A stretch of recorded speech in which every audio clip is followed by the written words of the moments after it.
जय हिंद प्यारे विद्यार्थियों, ज्ञान विधि हिमालय क्लासेस में आपका स्वागत है। आज की वीडियो में हम लोग ज्योग्राफी से संबंधित महत्वपूर्ण प्रश्नों का अध्ययन करेंगे। तो आप लोग वीडियो के लास्ट तक बने रहिए। जितने भी प्रश्न इस वीडियो के माध्यम से आप लोगों को पढ़ाएंगे, ये सभी प्रश्न आपकी परीक्षा की दृष्टि से बहुत ही महत्वपूर्ण हैं, क्योंकि आपकी परीक्षा 9 नवंबर को आयोजित होने वाली है। आपके पास समय कम है, तो इसलिए आप लोगों को जो भी बड़ी बड़ी क्लासें हैं, जैसे कहने का मतलब है कि रिवीजन क्लासेस जो हैं, अब जैसे इस क्लास के माध्यम से आप लोगों को हम 96 क्वेश्चंस कराएंगे। तो 96 जो क्वेश्चन आप कराएंगे, तो उसमें आपका रिवीजन क्लासेस के रूप में चलेगी। तो रिवीजन क्लासेस जो चल रही हमारे यूट्यूब चैनल के माध्यम से और व्हाट्सअप ग्रुप के माध्यम से भी टेस्ट कराए जा रहे हैं, रिवीजन टेस्ट कराए जा रहे हैं। तो व्हाट्सअप ग्रुप से जुड़िए और रिवीजन टेस्ट दीजिए, क्योंकि उस टेस्ट के माध्यम से आपकी तैयारी बहुत मजबूत हो रही है। तो जितने भी विद्यार्थी टेस्ट दे रहे हैं, तो उनकी तैयारी कंप्लीट हो चुकी है। तो आप लोग भी आज ही हमारे ग्रुप से जुड़िए और यूट्यूब चैनल के माध्यम से तैयारी करते रहिए। अब जैसे आज का पहला क्वेश्चन है, आज के पहला क्वेश्चन है कि निम्नलिखित में से, पहला क्वेश्चन क्या है, आज का पहला क्वेश्चन है, उसमें कहा गया निम्नलिखित में से कौन सा जिला उत्तर प्रदेश के तराई क्षेत्र में स्थित नहीं है। Option number A Pilibhit, option number B Bahraich, option number C Lakhimpur Kheri और ऑप्शन नंबर डी हरदोई। तो इस प्रश्न का सही आंसर है option number D Hardoi. Hardoi क्या है, तराई के क्षेत्र में स्थित नहीं है।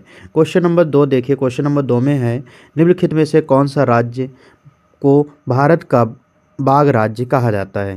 किस राज्य को, भारत के किस राज्य को बाघ राज्य कहा जाता है। तो बाघ राज्य किसे कहा जाता है। ऑप्शन नंबर सी मध्य प्रदेश को क्या कहा जाता है, बाघ राज्य के रूप में जाना जाता है। क्वेश्चन नंबर 3 देखिए, क्वेश्चन नंबर 3 में कहा गया है कि भारत की सिलिकॉन वैली निम्नलिखित में से किस शहर में है। भारत की जो सिलिकॉन वैली है, पूछा जाए सिलिकॉन वैली भारत के किस शहर में स्थित है, तो इस प्रश्न का सही आंसर होगा बेंगलुरु। तो बेंगलुरु में क्या है, सिलिकॉन वैली स्थित है। अगला क्वेश्चन देखिए, क्वेश्चन नंबर 4 है कि निम्नलिखित में से किस राज्य की सीमा म्यांमार से नहीं लगती है। निम्नलिखित में से किस राज्य की सीमा म्यांमार से नहीं लगती है, तो इस प्रश्न का सही आंसर है ऑप्शन नंबर डी मेघालय। तो मेघालय की क्या है, सीमा म्यांमार से नहीं लगती है। क्वेश्चन नंबर 5 है, क्वेश्चन नंबर 5 में पूछा गया है कि ऊधम सिंह नगर जिला निम्नलिखित में से किस राज्य में स्थित है। ऊधम सिंह जो नगर जिला है, ऊधम सिंह नगर जिला है, किस राज्य में स्थित है। ऑप्शन सामने आप लोगों के प्रस्तुत है, जैसे पंजाब, उत्तर प्रदेश, उत्तरांचल या राजस्थान। तो इस प्रश्न का सही आंसर है option number A, option number B Uttaranchal, इसको हम उत्तराखंड भी कहते हैं। तो आप लोग हमारे चैनल के माध्यम से अगर पढ़ाई करते हैं, अगर किसी बच्चे का NMMS परीक्षा में सिलेक्शन होता है, क्योंकि हमारे चैनल के माध्यम से अभी तक सैकड़ों बच्चे NMS की परीक्षा को उत्तीर्ण कर चुके हैं, तो आप लोग भी पढ़ते रहिए और उत्तीर्ण होना ये तो निश्चित है कि आप लोग अगर मेहनत से पढ़ेंगे तो परीक्षा उत्तीर्ण बिल्कुल होगी। तो उन विद्यार्थियों को हमारे चैनल के माध्यम से ट्रॉफी और मेडल उनके घर तक भेजे जाएंगे। तो जो भी विद्यार्थी हमारे चैनल के माध्यम से तैयारी कर रहे हैं, और इस बात को आप लोग अपने दोस्तों को भी बताइए, उन्हें भी बताइए कि अगर ज्ञान विधि हिमालय क्लासेस के माध्यम से तैयारी करते हैं, तो आपको सिलेक्शन होने पर ट्रॉफी और मेडल आपके मनोबल उत्साहवर्धन के लिए आपके घर तक भेजी जाएंगी। क्वेश्चन नंबर 6 है, क्वेश्चन नंबर 6 में पूछा गया है, क्वेश्चन नंबर 6 देख सकते हैं। क्वेश्चन नंबर 6 क्या कह रहा है, क्वेश्चन नंबर 6 कह रहा है कि ग्रह पर जल चक्र मौजूद है। निम्नलिखित में से किस ग्रह पर जल चक्र मौजूद है। तो जल किस ग्रह पर पाया जाता है। ऑप्शन नंबर बी पृथ्वी। तो पृथ्वी पर क्या है, जल पाया जाता है। क्वेश्चन नंबर 7 देखिए कि भारत की सबसे बड़ी सुरंग जवाहर सुरंग किस राज्य में स्थित है। भारत की सबसे बड़ी जो सुरंग है जवाहर सुरंग, वह कहाँ स्थित है, जम्मू कश्मीर में स्थित है। अगला देखिए, क्वेश्चन नंबर 8 है, क्वेश्चन नंबर 8 आप लोगों को पढ़ना है, क्षुद्र ग्रह सूर्य के चारों ओर किनके बीच चक्कर लगाते हैं। क्षुद्र ग्रह जो हैं सूर्य के चारों ओर किनके बीच चक्कर लगाते हैं। पृथ्वी व मंगल के बीच, मंगल व बृहस्पति, शनि या वरुण, बृहस्पति या शनि। तो इस प्रश्न का सही आंसर है ऑप्शन नंबर बी, मंगल और बृहस्पति के बीच क्या करते हैं, क्षुद्र ग्रह चक्कर लगाते हैं। अगला क्वेश्चन देखिए, क्वेश्चन नंबर 9 कह रहा है कि खैबर दर्रा कौन से देश से जुड़े हैं? खैबर दर्रा जो है कौन से देश से जुड़ा हुआ है? तो इस प्रश्न का सही आंसर है ऑप्शन नंबर सी, अफगानिस्तान और पाकिस्तान। अफगानिस्तान और पाकिस्तान को जोड़ने का काम कौन करता है? खैबर दर्रा करता है। अगला क्वेश्चन देखिए, निम्नलिखित दर्रे में कौन सा सतलुज नदी घाटी पर पड़ता है या स्थित है? तो कौन सा दर्रा है जो सतलुज नदी घाटी पर स्थित है? तो शिप्किला दर्रा है। अगला क्वेश्चन देखिए, क्वेश्चन नंबर 11 है, कैलाश मानसरोवर की यात्रा पर जाने वाले तीर्थ यात्रियों को तिब्बत में प्रवेश करने के लिए किस दर्रे को पार करना पड़ता है? तो क्वेश्चन समझ आ गया कि कैलाश मानसरोवर के लिए जो यात्री जाते हैं उनको कौन से दर्रे को पार करना होता है? कौन से दर्रे को पार करना होता है? इसमें ऑप्शन दिए हैं। तो इस प्रश्न का सही आंसर है ऑप्शन नंबर डी, नाथुला दर्रा पार करना होता है। क्वेश्चन नंबर 12 है कि भारत का प्रथम सौर शहर कौन सा है? भारत का प्रथम सौर शहर कौन सा है? तो आनंदपुर साहिब है, जो सौर शहर के रूप में जाना गया है। अगला क्वेश्चन आता है क्वेश्चन नंबर 13 है। क्वेश्चन नंबर 13 में कहा गया है, क्वेश्चन नंबर 13 में कहा है कि डंकन पैसेज निम्नलिखित में से किसके बीच स्थित है? तो डंकन पैसेज निम्नलिखित में से किसके बीच स्थित है? तो दक्षिणी और लिटिल अंडमान के बीच क्या है? डंकन पैसेज स्थित है। क्वेश्चन नंबर 14 है। क्वेश्चन नंबर 14 देखिए आप लोग, भारत निम्नलिखित में से किस गोलार्ध में स्थित है? भारत किस गोलार्ध में स्थित है? तो भारत उत्तरी और पूर्वी गोलार्ध में स्थित है। गोलार्ध का मतलब जानते हैं, गोले को आधा करना, ऊपर का हिस्सा नीचे का हिस्सा तो आधा आधा हो जाता है, इसे गोलार्ध बोलते हैं। और इसे उत्तरी गोलार्ध और इसे दक्षिणी गोलार्ध कहते हैं। बात सुना गया, इसे क्या कहते हैं? दक्षिणी गोलार्ध कहते हैं। क्योंकि आपका समय कम है तो ज़्यादा क्वेश्चन कराने हैं, इसलिए आप लोगों को समझा कम रहे हैं, और जितने भी क्वेश्चन बता रहे हैं उनको ध्यान से पढ़ते रहिए और आप लोगों का सिलेक्शन बहुत आसानी तरीके से हो जाएगा। बस बढ़िया से पेपर आप लोगों को देना है, वहाँ पे सेंटर पे कहते हैं, बिल्कुल परेशान नहीं होना है, टेंशन नहीं लेनी है और सुकून से बैठना है और अच्छे से पेपर को देना है। ज़्यादा जल्दबाजी आपको करने की ज़रूरत नहीं है। क्वेश्चन नंबर 15 है, निम्नलिखित में से वह पर्वत श्रेणी कौन सी है जो भारत में सबसे पुरानी है? निम्नलिखित में से वह पर्वत श्रेणी कौन सी है जो सबसे पुरानी है? तो इस प्रश्न का सही option number C, Aravalli. Aravalli Bharat की सबसे पुरानी पर्वत श्रेणी है। क्वेश्चन नंबर 16 देखिए, क्वेश्चन नंबर 16 क्या कह रहा है? क्वेश्चन नंबर 16 में कहा गया है कि रेड क्लिफ लाइन निम्नलिखित में से किन देशों के बीच सीमा रेखा है? तो जो रेड क्लिफ लाइन है वो किन दो देशों के बीच है? तो भारत और पाकिस्तान के बीच कौन सी रेखा है? रेड क्लिफ रेखा है। क्वेश्चन नंबर 17 कह रहा है कि क्वेश्चन नंबर 17 में पूछा गया कि भारतीय पेट्रोलियम संस्थान निम्नलिखित में से कहाँ है? तो भारत पेट्रोलियम संस्थान कहाँ है? तो देहरादून में है। कहाँ है? देहरादून में। अगला नंबर क्वेश्चन देखिए, क्वेश्चन नंबर 18 क्या कह रहा है? क्वेश्चन नंबर 18 में पूछा गया निम्नलिखित में से वह विदेशी देश कौन सा है जो अंडमान द्वीप समूह के सबसे निकट है? क्वेश्चन को समझना है, क्योंकि जितने भी क्वेश्चन इस वीडियो के माध्यम से करा रहे हैं बहुत ही अच्छे क्वेश्चन हैं, बहुत ही परीक्षा की दृष्टि को देखकर बनाए गए हैं। तो क्वेश्चन समझ में आ गया कि विदेशी देश कौन सा है जो अंडमान द्वीप समूह से सम्मिलित है या द्वीप समूह के निकट है? तो कौन सा है? Option number D, option number B, Myanmar.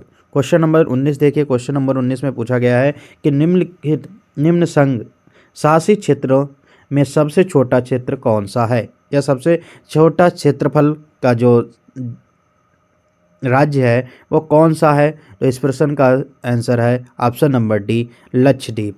तो केंद्र शासित के मामले में सबसे छोटा जो राज्य है वो कौन सा है? तो लक्षद्वीप है। अगला क्वेश्चन देखिए, विद्युत उत्पादन के लिए नगर अपशिष्टों का प्रयोग करने वाला भारत में पहला शहर कौन सा बना था? विद्युत उत्पादन के लिए नगर अपशिष्टों का प्रयोग करने वाला भारत में पहला शहर कौन सा बना था? Option number D, Chennai. कौन सा बना था? Option number D, Chennai. अगला क्वेश्चन है क्वेश्चन नंबर 21 में पूछा गया है माउंट एवरेस्ट नाम किसके नाम पर रखा गया था? माउंट एवरेस्ट नाम किसके नाम पर रखा गया था? तो भारत के एक महासर्वेक्षण के नाम पर रखा गया था। किसके नाम पर रखा गया? तो भारत के एक महासर्वेक्षण के नाम पर रखा गया था। क्वेश्चन नंबर 22 है। क्वेश्चन नंबर 22 में कहा गया है कि निम्नलिखित में से कौन सी उच्च भूमि तेलंगाना पठार का अंग नहीं है? निम्नलिखित में से कौन सी भूमि उच्च भूमि तेलंगाना पठार का अंग नहीं है? तो इस प्रश्न का सही आंसर है ऑप्शन नंबर ए, अरावली। तो और ये भी क्वेश्चन पूछा जाए कि भारत के सबसे प्राचीन पर्वत श्रेणी कौन सी है? तो अरावली है। क्वेश्चन नंबर 23 है। क्वेश्चन नंबर 23 में पूछा गया निम्नलिखित ग्रहों में से किसको पृथ्वी की जुड़वा कहा जाता है? तो किसको पृथ्वी की जुड़वा बहन कहा जाता है? तो इस प्रश्न का सही आंसर है ऑप्शन नंबर बी, शुक्र। अगला क्वेश्चन देखिए, क्वेश्चन नंबर 24 है। क्वेश्चन नंबर 24 में कहा गया है कि पश्चिमी राजस्थान में बालू के टीले बनाने के लिए निम्नलिखित में से कौन सी प्रक्रिया उत्तरदायी है? पश्चिमी राजस्थान में बालू के टीले बनाने के लिए निम्नलिखित में से कौन सी प्रक्रिया उत्तरदायी है? तो इस प्रश्न का सही आंसर है ऑप्शन नंबर सी, पवन द्वारा निक्षेपण करना। तो पवन द्वारा निक्षेपण करना क्या कहलाता है? राजस्थान में बालू के टीले बनाने के लिए निम्नलिखित प्रक्रिया अपनाई जाती है। क्वेश्चन नंबर आप लोग देखिए, क्वेश्चन नंबर 25 है। क्वेश्चन नंबर 25 में कहा गया है, क्वेश्चन नंबर 25 क्या कह रहा है कि भारत का मानक समय है वो ग्रीनविच माध्यम से कितने आगे चलता है? तो यहाँ पे आप लोगों को देखा है 5.5 घंटे आगे। कहीं कहीं पे आप इस तरीके से लिखा होगा 5:30 प्लस, तो मतलब ये है कि ग्रीनविच जो रेखा है उससे 5.5 घंटे आगे चलता है। अगला देखिए क्वेश्चन नंबर 26 है। और ये भी ध्यान रखना, मानक समय रेखा भारत के कितने राज्यों से गुजरती है? तो भारत के 5 राज्यों से होकर गुजरती है। क्वेश्चन नंबर 26 है, किस नगर को भारत की सिलिकॉन घाटी के रूप में जाना जाता है? भारत की सिलिकॉन घाटी के रूप में किसे जाना जाता है? तो इस प्रश्न का सही आंसर है ऑप्शन नंबर डी, बेंगलुरु। अगला क्वेश्चन देखो, क्वेश्चन नंबर 27 है। क्वेश्चन नंबर 27 में कहा गया है कि अंकलेश्वर और कलोल 2 तेल क्षेत्र हैं। अंकलेश्वर और कलोल 2 क्षेत्र हैं जो कहाँ पाए जाते हैं? तो ये गुजरात राज्य में पाए जाते हैं। कहाँ पाए जाते हैं? गुजरात राज्य में पाए जाते हैं। क्वेश्चन नंबर 28 क्या कह रहा है? क्वेश्चन नंबर 28 में पूछा गया कि भारतीय उपमहाद्वीप मूलतः एक अंग था। भारतीय उपमहाद्वीप मूलतः एक अंग था। किसका एक अंग था? तो गोंडवाना लैंड का क्या था? एक हिस्सा था। क्वेश्चन नंबर 29 है। प्रश्न नंबर 29 में पूछा गया है नंगा, खांसी और गारो पानियाँ कहाँ स्थित है? तो कहाँ स्थित है? इस प्रश्न का सही आंसर है ऑप्शन नंबर ए, पूर्वांचल पर्वतमाला में। तो खांसी, नंगा या फिर गारो पहाड़ियाँ कहाँ स्थित हैं? पूर्वांचल की पर्वतमाला में स्थित है। क्वेश्चन नंबर 30 है, कौन सी पर्वत श्रेणी भारत में स्थित है? कौन सी पर्वत श्रेणी जो है भारत में स्थित है? तो इस प्रश्न का सही आंसर है पीर पंजाल। पीर पंजाल श्रेणी कहाँ स्थित है? तो भारत में स्थित है। क्वेश्चन नंबर 31 क्या कह रहा है? क्वेश्चन नंबर 31 में कहा गया क्षेत्रफल की दृष्टि से भारत का संसार में कौन सा स्थान है? क्षेत्रफल की दृष्टि से भारत का संसार में कौथवां स्थान है? तो 7वां स्थान है। कौथवां स्थान है? 7वां स्थान है। और जनसंख्या के माध्यम से दूसरा स्थान है। जनसंख्या माध्यम से चौथा स्थान है, दूसरा स्थान है। क्वेश्चन नंबर 32 है। क्वेश्चन नंबर 32 में कहा गया है कि निम्नलिखित में से किस ग्रह का कोई चांद नहीं है? कहने का मतलब है किस ग्रह का कोई भी उपग्रह नहीं है? तो इस प्रश्न का सही आंसर है ऑप्शन नंबर सी, क्या है? बुध ग्रह का कोई उपग्रह नहीं है। इतनी बात समझ आ गई है? ठीक। अगला क्वेश्चन देखिए, क्वेश्चन नंबर 33 है। क्वेश्चन नंबर 33 क्या कह रहा है? क्योंकि क्वेश्चन नंबर 33 में पूछा गया निम्नलिखित में से कौन सा भारत का सबसे अधिक आर्द्र स्थान है? भारत का सबसे अधिक आर्द्र स्थान कौन सा है? तो इस प्रश्न का सही आंसर है मानिसराम। कहने का मतलब है कि सबसे अधिक वर्षा कहाँ होती है? मानिसराम में होती है। और मानिसराम किस राज्य में पड़ता है? तो मेघालय में पड़ता है। क्वेश्चन नंबर 34 है, भारत में सबसे पुराना तेल क्षेत्र ऑयल फील्ड कहाँ स्थित है? भारत में सबसे पुराना तेल क्षेत्र कहाँ स्थित है? तो इस प्रश्न का सही आंसर है ऑप्शन नंबर डी, डिगवोई। कहाँ? डिगवोई में स्थित है। अगला क्वेश्चन देखिए, क्वेश्चन नंबर 35 में क्या पूछा गया है? क्वेश्चन नंबर 35 में पूछा गया है कि निम्नलिखित में से किसको लाल ग्रह कहा जाता है? किसको लाल ग्रह कहा जाता है? तो इस प्रश्न का सही आंसर है ऑप्शन नंबर सी, मंगल। मंगल ग्रह को क्या कहा जाता है? लाल ग्रह कहा जाता है। क्वेश्चन नंबर 36, हमारे सौरमंडल का सबसे चमकीला ग्रह कौन सा है? तो हमारे सौरमंडल का सबसे चमकीला ग्रह है शुक्र। कौन सा है? शुक्र है। अगला देखिए क्वेश्चन नंबर 37 है। क्वेश्चन नंबर 37 पूछा कि भारत के दक्षिणी छोर का क्या नाम है? भारत के दक्षिणतम बिंदु का क्या नाम है? तो निकोबार द्वीप में स्थित इंदिरा पॉइंट। तो पॉइंट कौन सा है? इंदिरा पॉइंट है, जो भारत के सबसे दक्षिणी छोर का नाम है। अगला क्वेश्चन है क्वेश्चन नंबर 38। क्या कह रहा है? क्वेश्चन नंबर 38 में कहा गया है मैकाला पर्वत माला किस राज्य में स्थित है? तो मैकाला पर्वत जो माला है वह किस में स्थित है? राजस्थान में स्थित है। किस में? राजस्थान में स्थित है। अगला क्वेश्चन देखिए, क्वेश्चन नंबर 39 है। क्वेश्चन नंबर 39 में कहा गया चिल्का झील किस राज्य में स्थित है? चिल्का झील किस राज्य में स्थित है? तो ऑप्शन नंबर ए उड़ीसा। उड़ीसा में कौन सी झील? तो चिल्का झील कहाँ स्थित है? उड़ीसा में। सबसे खारे पानी की जो झील है वो कौन सी है? चिल्का झील है। क्वेश्चन नंबर 40 है आंध्र प्रदेश और तमिलनाडु के तटीय भूभाग को क्या कहते हैं? आंध्र प्रदेश और तमिलनाडु के तटीय भाग को क्या कहते हैं? कोरोमंडल कहते हैं। क्या कहते हैं? कोरोमंडल कहते हैं। तो पूछा जाए आपसे कि कोरोमंडल किस क्षेत्र को कहते हैं? आंध्र प्रदेश और तमिलनाडु के तटीय भाग, तटीय मतलब किनारा, तो किनारा जो भाग है उसे क्या कहते हैं? कोरोमंडल कहते हैं। क्वेश्चन नंबर 41 है। क्वेश्चन नंबर 41 में कहा गया माउंट एवरेस्ट पर चढ़ने वाली पहली भारतीय महिला कौन थी?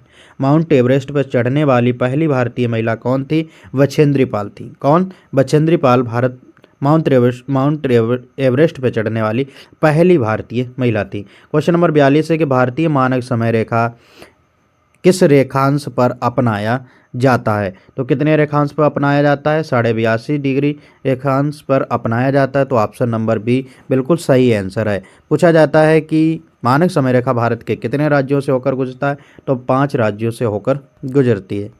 अगला क्वेश्चन देखिए, क्वेश्चन नंबर 43 है। क्वेश्चन नंबर 43 में पूछा गया कि भारतीय तटरेखा की लंबाई कितनी है?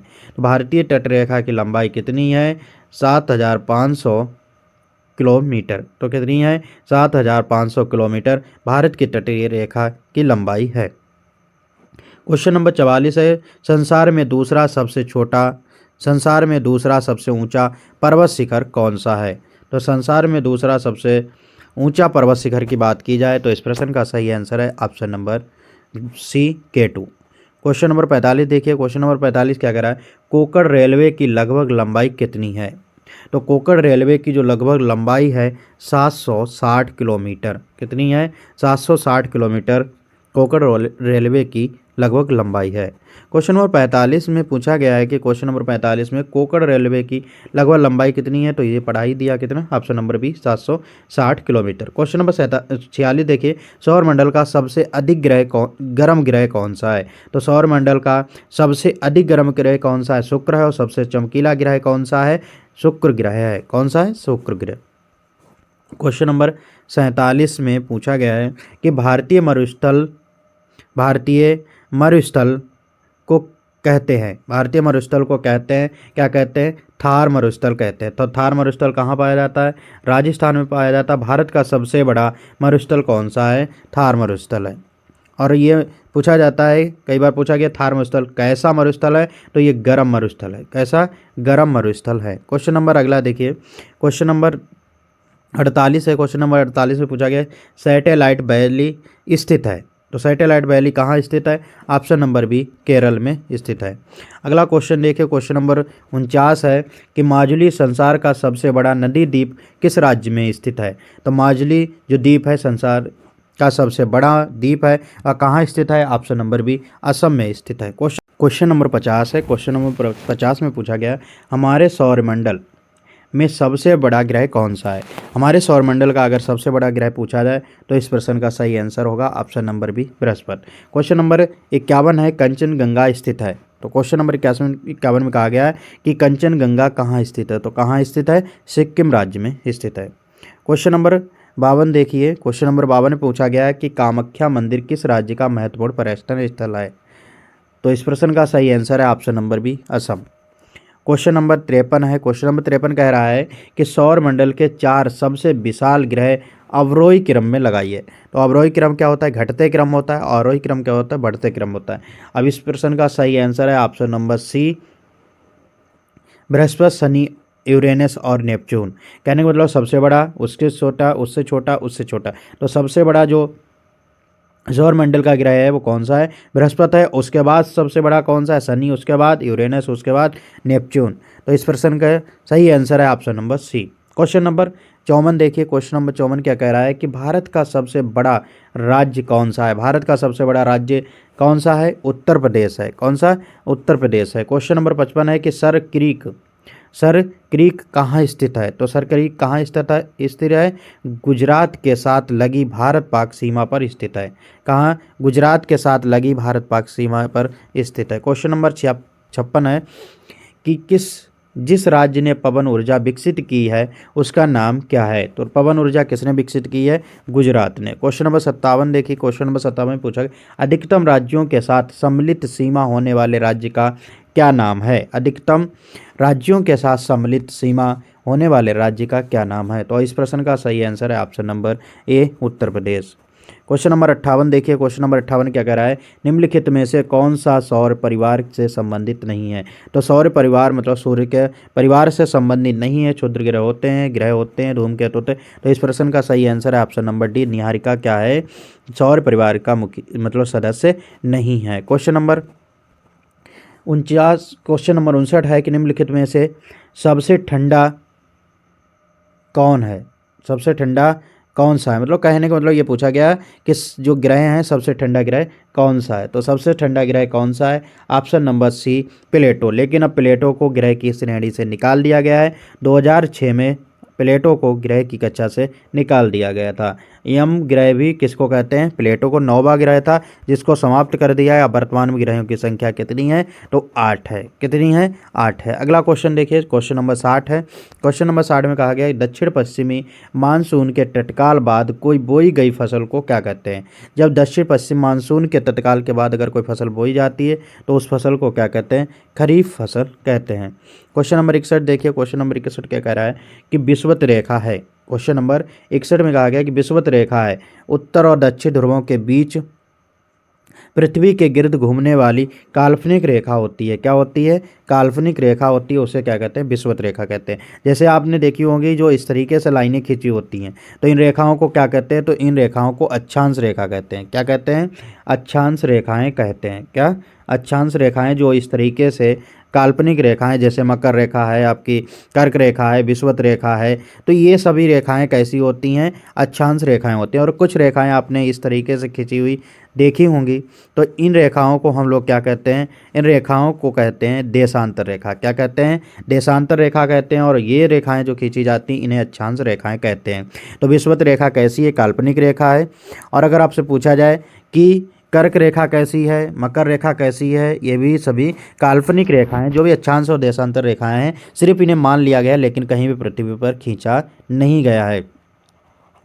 तो इस प्रश्न का सही आंसर है ऑप्शन नंबर बी, उत्तर और दक्षिण ध्रुवों के बीच पृथ्वी के गिर्द घूमने वाली काल्पनिक रेखा।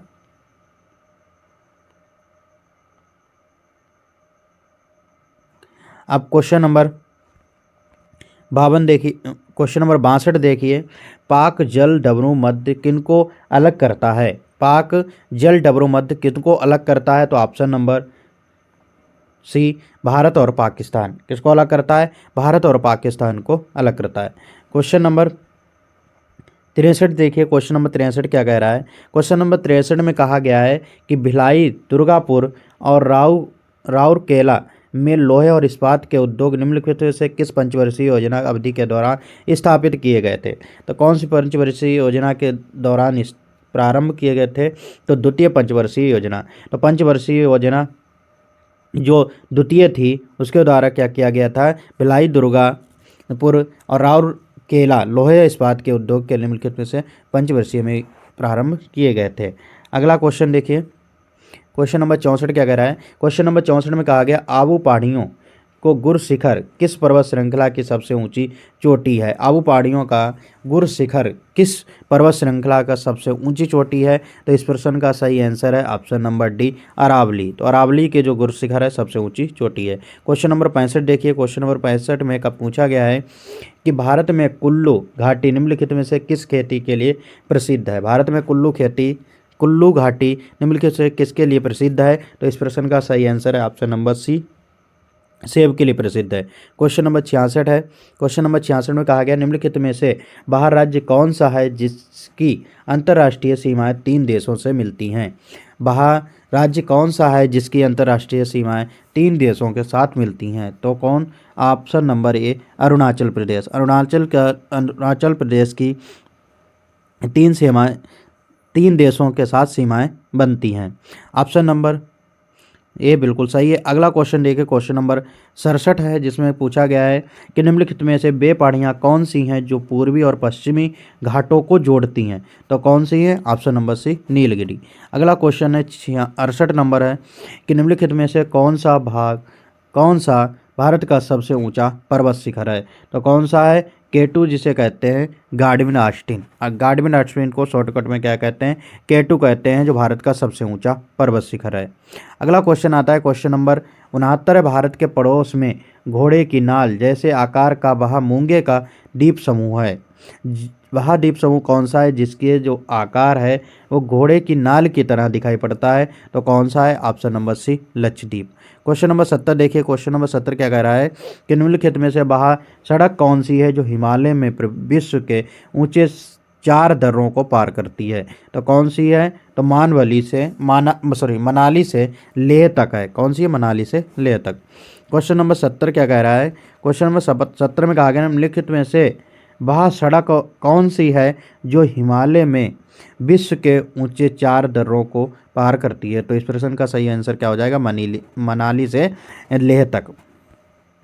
क्वेश्चन नंबर 71 है। क्वेश्चन नंबर 71 में कहा गया इंटेग्रल कोच फैक्ट्री है। इंटेग्रल कोच फैक्ट्री कहाँ है? ऑप्शन नंबर ए पेराम्बूर चेन्नई में है। कहाँ? पेराम्बूर चेन्नई में है। अगला क्वेश्चन है 72, विंध्य के दक्षिण में सबसे ऊंची चोटी कौन सी है? तो विंध्य में सबसे दक्षिण में स्थित सबसे ऊंची चोटी है अन्नामुडी। कौन सी है? अन्नामुडी। क्वेश्चन नंबर 73 में पूछा गया है, क्वेश्चन नंबर 73 क्या कह रहा है कि सूर्य की बाह्यतम परत को क्या कहते हैं? सूर्य की बाह्यतम परत को क्या कहते हैं? क्रीट कहते हैं। क्या कहते हैं? क्रीट कहते हैं, जिसको कोराना कहते हैं। अगला क्वेश्चन देखिए 74, क्वेश्चन नंबर 74 में कहा गया किस ग्रह को शांति तारा के नाम से जाना जाता है? तो किस ग्रह को शांति तारा के नाम से जाना जाता है? शुक्र को सबसे गर्म ग्रह कहा जाता है, लाल ग्रह कहा चमकीला ग्रह कहा जाता है। तो ये सब बातें आप लोग ध्यान रखना। क्वेश्चन नंबर 75 आता है कि पूर्व से पश्चिम की ओर परिक्रमण करने वाले ग्रह का क्या नाम है? जो पूर्व से पश्चिम की ओर परिक्रमण करता है उस ग्रह को क्या कहा जाता है? तो यूरेनस कहा जाता है। अगला क्वेश्चन आता है 76 नंबर। क्वेश्चन 76 नंबर कह रहा है कि उत्तर प्रदेश के किस जिले की सीमा अंतर्राष्ट्रीय सीमा से लगती है? तो किस जिले की सीमा अंतर्राष्ट्रीय सीमा के साथ लगती है? तो कौन सी? बहराइच जिले की सीमा अंतर्राष्ट्रीय सीमा के साथ लगती है। क्वेश्चन नंबर 77 है। क्वेश्चन नंबर 77 में क्या कहा गया है? क्वेश्चन नंबर 77 में कहा गया है, क्वेश्चन नंबर 77 में कहा गया है निम्नलिखित में से किसको सह्याद्री पर्वत माला भी कहा जाता है? तो किसको कहा जाता है? ऑप्शन नंबर बी पश्चिमी घाट को। क्वेश्चन नंबर 78 है कि केरल के तट को क्या कहते हैं? तो केरल के तट को क्या कहते हैं? मालाबार तट कहते हैं। क्या कहते हैं? केरल के तट को मालाबार तट कहते हैं। क्वेश्चन नंबर 79 है। 79 में पूछा गया है कि जोजिला दर्रा जोड़ता है। तो जोजिला दर्रा किसको जोड़ता है? ऑप्शन नंबर ए श्रीनगर और लेह को। किसको जोड़ता है? श्रीनगर और लेह को। आप लोग देखे होंगे इस वीडियो में कि दर्रा से संबंधित कई प्रश्न आए हैं, तो हमारे यूट्यूब चैनल पे एक दर्रा से संबंधित वीडियो को अपलोड किया गया है, तो आप लोग उस वीडियो को पूरा देख सकते हैं, जिससे जो दर्रा के क्वेश्चन आएंगे तो आप लोग आसानी से कर सकते हैं। क्वेश्चन नंबर 80 है। 80 में पूछा गया है कि पूर्वी तटीय मैदान एक अन्य नाम है। पूर्वी तटीय मैदान का एक अन्य नाम है। Option number C Coromandel. क्या कहते हैं? कोरोमंडल कहते हैं। और अगर हम केरल के तटीय मैदान की बात करें तो उसे क्या कहते हैं? मालाबार तट कहते हैं। क्वेश्चन नंबर 81 है, कुल्लू घाटी किसके बीच स्थित है? तो कुल्लू घाटी जो किसके बीच स्थित है? ऑप्शन नंबर डी धौलाधर और पीर पंजाल। किसके बीच है? धौलाधर और पीर पंजाल के बीच स्थित है। क्वेश्चन नंबर 82 में कहा गया है कि भारत के भौगोलिक मानचित्र को कौन तैयार करता है? तो कौन तैयार करता है? भारतीय सर्वेक्षण विभाग। कौन तैयार करता है? भारतीय सर्वेक्षण विभाग भारत के भौगोलिक मानचित्र को तैयार करता है। क्वेश्चन नंबर 83 है। क्वेश्चन नंबर 83 में पूछा गया है कि भारत के भौगोलिक, तो इस प्रश्न का सही आंसर क्या हो जाएगा? भारतीय सर्वेक्षण विभाग। क्वेश्चन नंबर 83 है। क्वेश्चन नंबर 83 में पूछा गया है कि कौन से पर्वत हिमालय श्रृंखला का अंग नहीं है। तो कौन सा पर्वत हिमालय श्रृंखला का अंग नहीं है? तो इस प्रश्न का सही आंसर है option number A, Aravalli. Question number 84 क्या कह रहा है कि क्वेश्चन नंबर 84 में पूछा गया है कि भारत की GSLV परियोजना किससे संबंधित? भारत की GSLV परियोजना किससे संबंधित है? तो किससे संबंधित है? अंतर्राष्ट्रीय प्रोग्रामों के लिए मिसाइल इंजन से संबंधित है। क्वेश्चन नंबर 85 है। क्वेश्चन नंबर 85 में पूछा गया है कि सूर्य के सबसे निकट कौन सा ग्रह है? तो सूर्य के सबसे निकट ग्रह कौन सा है? बुध है। सूर्य के सबसे निकट ग्रह जो है वो कौन सा है? बुध ग्रह है। क्वेश्चन नंबर 86 पूछा गया है कि सुपरनोवा क्या है? तो सुपरनोवा क्या है? एक पुच्छल तारा है। सुपरनोवा क्या है? एक पुच्छल तारा है। क्वेश्चन नंबर 87 देखिए, निम्नलिखित में से किसे ब्लू प्लेनेट कहा जाता है? किसे ब्लू प्लेनेट कहा जाता है? तो इस प्रश्न का सही आंसर है ऑप्शन नंबर बी, पृथ्वी। पृथ्वी को ब्लू प्लेनेट भी कहा जाता है। ब्लू प्लेनेट का मतलब समझ पाए हैं? इसे नीला ग्रह कहा जाता है। क्या कहा जाता है? नीला ग्रह कहा जाता है। तो किसको कहा जाता है? पृथ्वी को क्यों कहा जाता है? जल की अधिकता के कारण इसे नीला ग्रह कहा जाता है। अब क्वेश्चन नंबर 88 में पूछा गया है कि सबसे चमकीला ग्रह कौन सा है? तो सबसे चमकीला ग्रह ऑप्शन नंबर ए, शुक्र है। क्वेश्चन नंबर 89 है। क्वेश्चन नंबर 89 में पूछा गया है कि निम्नलिखित में से किस राज्य में सबसे ज़्यादा चाय के बागान हैं? बागान का मतलब बाग हैं। तो कहाँ है? ऑप्शन नंबर ए, असम में। क्वेश्चन नंबर 90 है कि भारतीय चावल अनुसंधान संस्थान कहाँ है? तो भारतीय चावल अनुसंधान संस्थान कहाँ है? Option number D, Cuttack. आप लोग हमारे चैनल पे एक वीडियो देख सकते हैं, अनुसंधान से संबंधित संस्थान इतने आसान तरीके से सिखाए गए हैं।